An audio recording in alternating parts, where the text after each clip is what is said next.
कैद दिल रजा के 40 साल मुकम्मल हुए।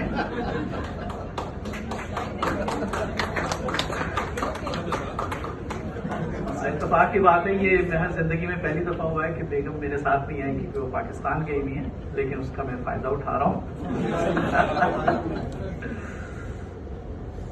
अपनी बीवी की बेहद कदर कीजिए। मेरी बीवी मैके गई हुई है। अपनी बीवी की बेहद कदर कीजिए और जिस कदर हो सके उस कदर कीजिए। अपनी बीवी की बेहद कदर कीजिए, जिस कदर हो सके उस कदर कीजिए। जब वो मैके गई हो शुक्र कीजिए और घर ही में हो तो सब्र कीजिए।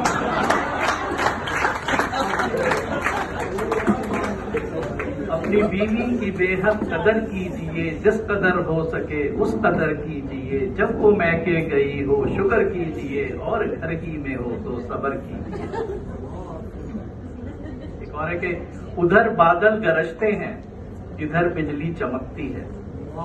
उधर बादल गरजते हैं, इधर बिजली चमकती है। को मींह बरसे या ना बरसे मगर बेगम बरसती है। बेगम ने एक दफा बड़ी मेहरबानी की थी और मुझे मंजूर नजर और साहिब घर के एजाज से नवाजा था। ये ताजा नज़म है जो आज से 10 साल पहले मैंने कही थी। जब से मेरी बेगम का मैं मंजूर नजर हूं, जब से मेरी बेगम का मैं मंजूर नजर हूं, तब से मिला एजाज के मैं साहिब घर हूं। लेकिन चैनल मेरी मर्जी का कोई लग नहीं सकता, खाना मेरी मर्जी का कोई पक नहीं सकता।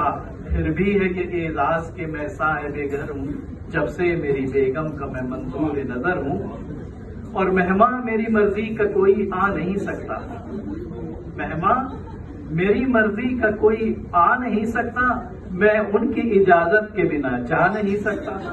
फिर भी है ये एजाज के मैं साहिब घर हूं, जब से मेरी बेगम का मैं मंजूर नजर हूं।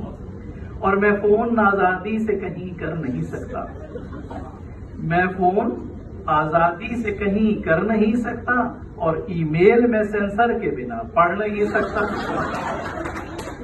मैं फोन आजादी